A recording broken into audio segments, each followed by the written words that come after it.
Ayman Khan here for Seconds Out. It's an absolute surprise and pleasure to be joined by pop culture icon, none other than Chris Hansen. Chris, how you doing? I'm good, Ayman. How are you? Thanks for having me. It's a pleasure to be speaking to yourself again. A little bit of a surprise for you, wasn't it? It was a real surprise. Seeing me pop in? It was.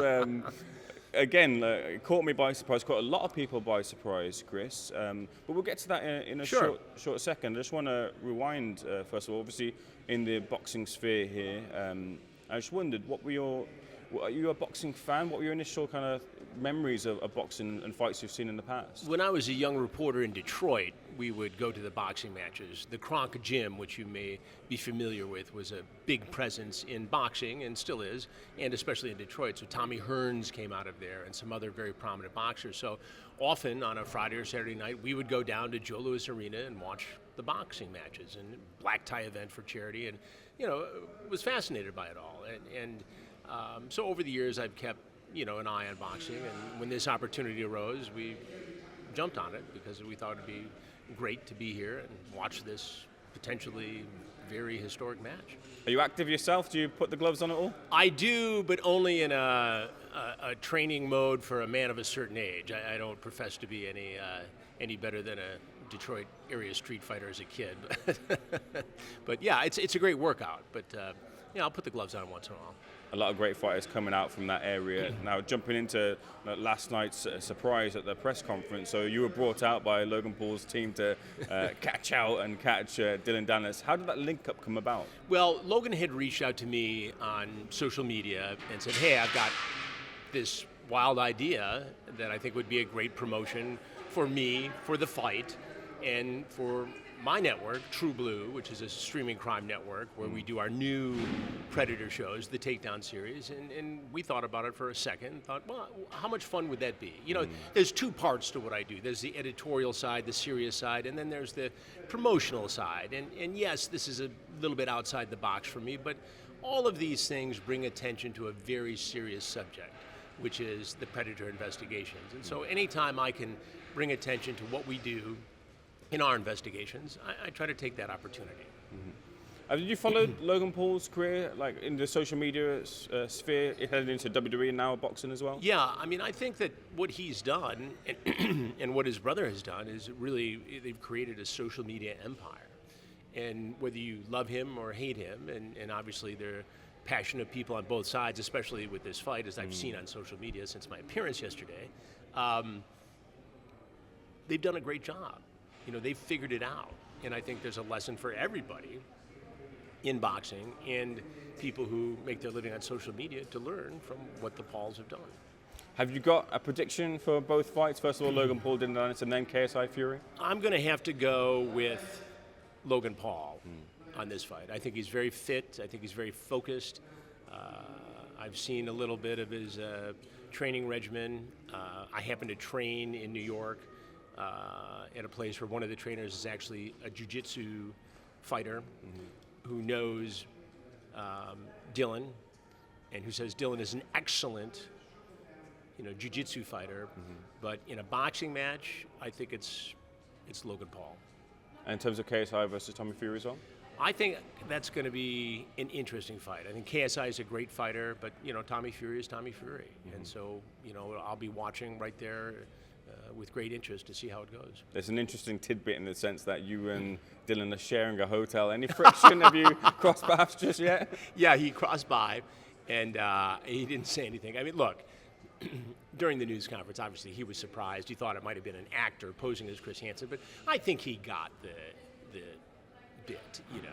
I think he was pretty good-natured about it. I think some of the fans get furious, when anybody would surprise or take on their guy. And I understand that passions run deep in boxing, but I think Dillon, in spite of the bravado and the talk and the way the news conference ended, I think he understood the bit.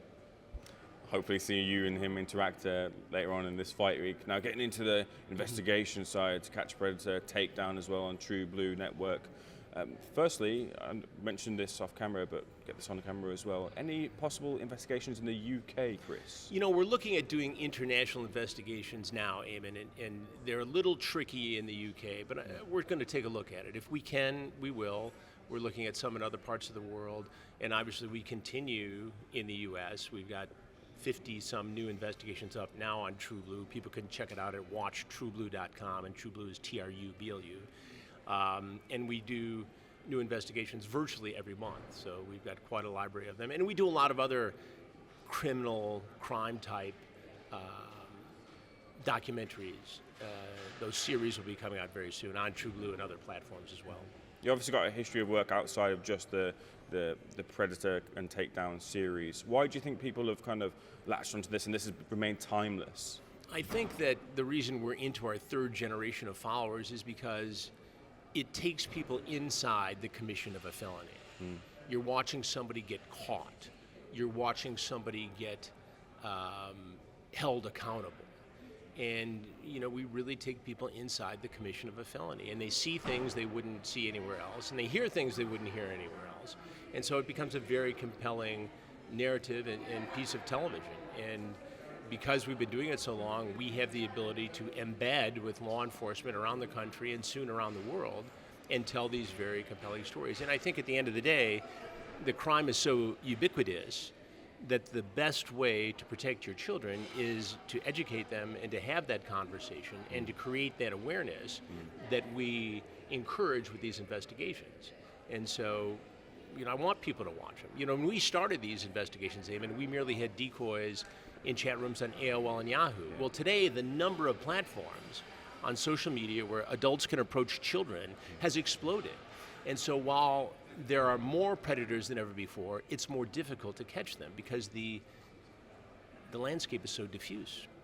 When you were initially approached to take on the project, to catch a predator, and specifically, obviously, the nature of people approaching young, underage persons, was there any trepidation because of the nature of the actual topic, the sensitivity involved in that subject? Not for me. When I became aware of this online watchdog group, Perverted Justice, which was doing this work and merely posting these guys' identities on their website, I thought if we could combine their ability as decoys and our ability to wire a house with cameras and microphones, it could be very compelling. My only trepidation was, what if it didn't work? What if I had just blown tens of thousands of dollars of the network's money and nobody showed up? So I'm driving to the first location in February of 2004 for the first sting, and I'm wondering about this, and my producer calls and says, where the hell are you? 2 guys are supposed to show up in 45 minutes. And in 2.5 days, 17 men, including a New York City firefighter, surfaced in that investigation. And it just went on from there. So here we are coming up on 20 years later, and we're still getting guys showing up in stings. And now in the chats, they'll raise my name. I don't want to have Chris Hansen tell me to take a seat. I don't want Sheriff so-and-so to be there waiting for me. And yet they come anyway. It's startling, really, still to this day. When did you get the sense that this is big, this is something that people really want a spotlight on? Well, I think early on we knew it was a problem. We had anecdotal stories of children being harmed by predators online. We had dramatic stories and cautionary tales from sad parents whose children fell into this trap. But it wasn't until we infiltrated the crime itself that we really brought this home. And to see a man thinking he's 1 minute going to fulfill his fantasy of having sex with a child and the next minute come face to face with me and then the police, and he's now being held accountable, is really compelling to see. And people are watching law enforcement in action. They're watching the criminal justice system. And I think that's, you know, an example of why crime reporting and crime documentaries are so popular. These stories are as old as the Bible. It's good versus evil. And people like to see that. And they like to see good win out. Now, no doubt, there are a lot of moments that have also captured the imagination across all your investigations that have stuck with people and crossed over into meme culture, pop culture as well too. Sure, absolutely. Did you, when you approached the task at hand, I think we're coming out kind of the 90s, you know, the 80s, 90s, and that heading into the 2000s, where kind of like action heroes had their one-liners and such. Right. Did you, thinking coming into it, like, I need to have a line here, I need to have something that's going to stick? You know, it sort of developed organically, and the whole have a seat right over there line came about because I was trying to control the situation. Initially, especially in the first two investigations, we didn't have law enforcement there. I had security, and we had a protocol, but basically I was trying to maintain control of the situation. So we had a kitchen counter as a protective mechanism for me, and as you get the guy to take a seat, then you can initiate the conversation. And that's how that started. And then at the end, I didn't want to tell the guy, I still don't want to tell the guy who I am until the end, because I want a natural conversation. Anybody can jump out of the bushes or out from behind a curtain and create 10 seconds of dramatic television. My job is to get in these guys' heads and understand what they're thinking and get them to talk to me, because if you can get inside the mind of a predator and hear the voice of a victim, you can better prevent other people from becoming victims of predators. I mean, that's the whole mantra to this franchise. How has the conversations with the people that you've encountered during this time changed or furthered your understanding of the subject? Well, I think it's like an addiction, right? These guys have an addiction to wanting to have sex with a child, just like a heroin addict needs his heroin. And so they know I'm out there. They know there's a 20% chance it's Chris Hansen or law enforcement, just like a heroin addict knows that there's a 20% chance there's fentanyl in his heroin. But the addiction is such, the motivation is such, the drive is such, the compulsion is such that they blur this line between fantasy and reality, and they try to fulfill their wants, which in this case of a child predator is to have sex with a child. We talked about kind of its place within pop culture and the references. There's also kind of a strong community as well online. I think it's Joey's TCAP channel, Mr. Right. GG, Base Shaman, as well as some yeah. of the people who've kind of latched onto it and kind of kept it going as well too. What have you made of the, that kind of online I've gotten to be reaction? friends with some of these people. Joey TCAP is a good friend. I mean, he is very helpful with my podcast, Predators I've Caught, where I go back over and talk about the old cases and figure out where these guys are today. And so I work closely with Joey TCAP, and he's a very passionate guy about following these investigations and a very big supporter. And I think it has become part of pop culture. I always tell people the story that when my older boys were in high school, it was no big deal to have a dad on television as a newsman, because they went to school with kids whose dads were CEOs and Wall Street barons and shipbuilders, and it was nothing.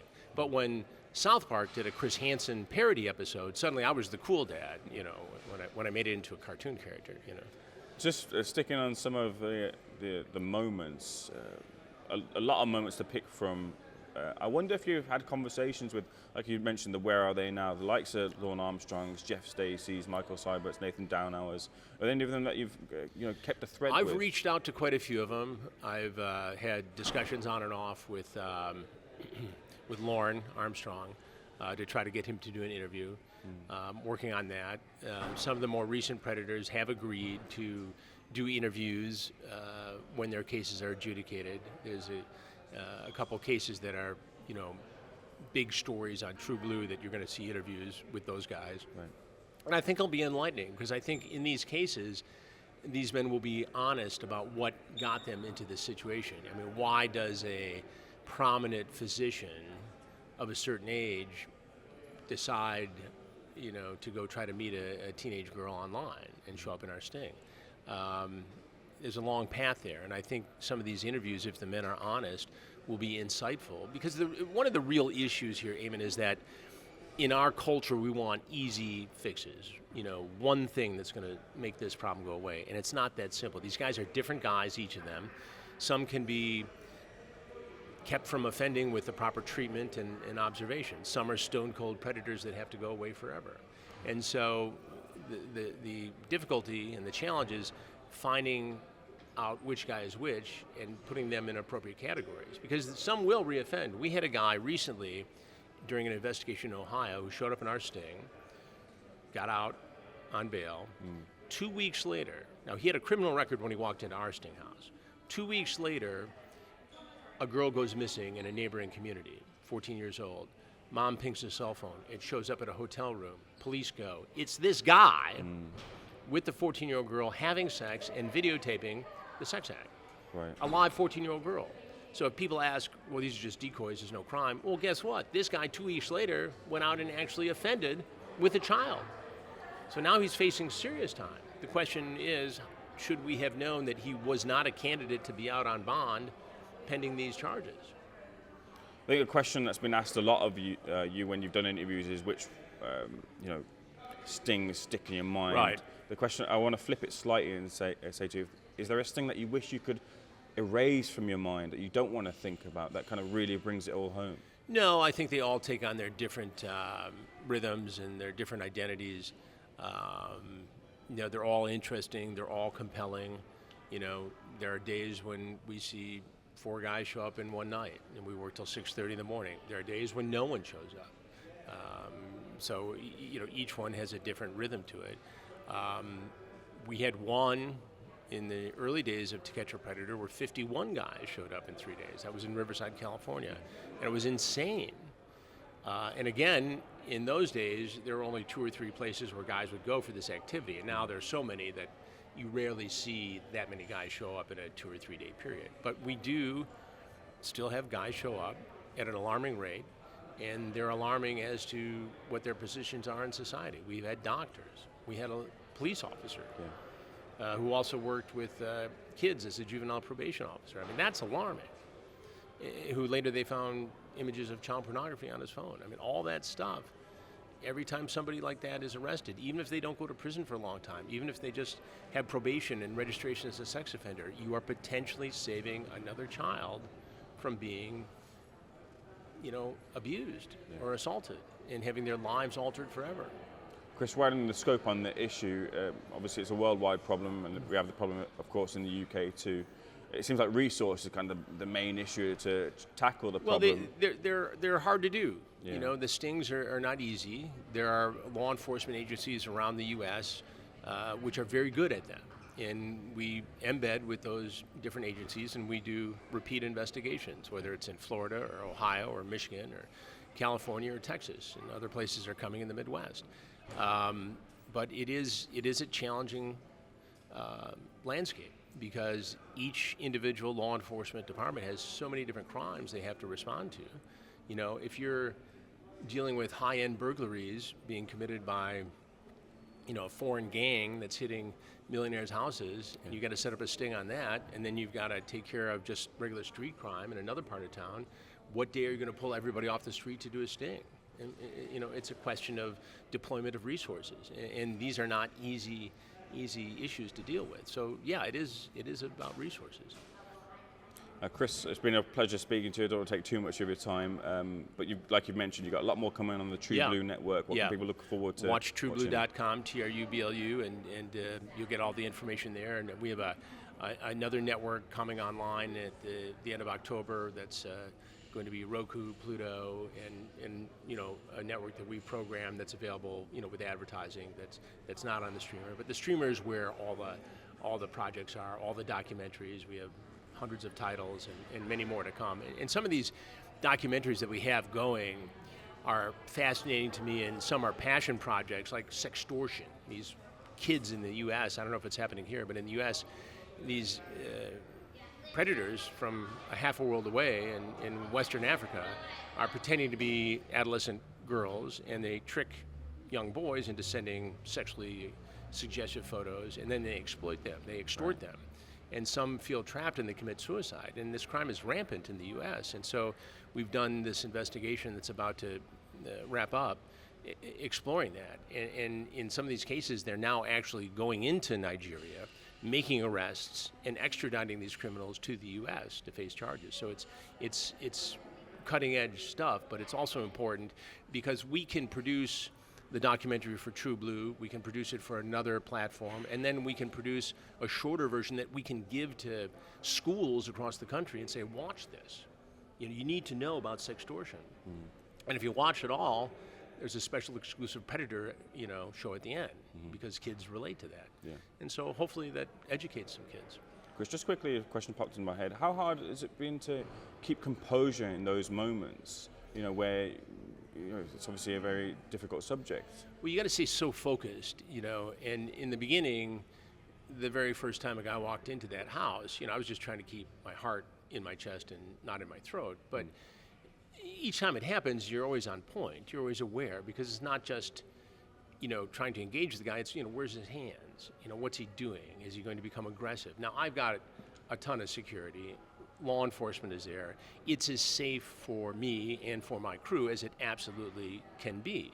But look, the reality is it's a little edgy. And the reason people like to watch it is because it is a little out there. You are, working without a net in some respects. So you're so focused that you really don't even think about keeping your composure until after it's over. And then, it's oh my God, this really happened. Chris, a real pleasure speaking to you. Thank you very much. Great seeing you as well. It's great here. to see you. Thanks for having me on, and good luck. And we'll be watching the fight with great anticipation. Indeed. Hope you enjoy the rest of the time in the UK. Right. Thank you so very much, much. sir. Appreciate it. Thank you.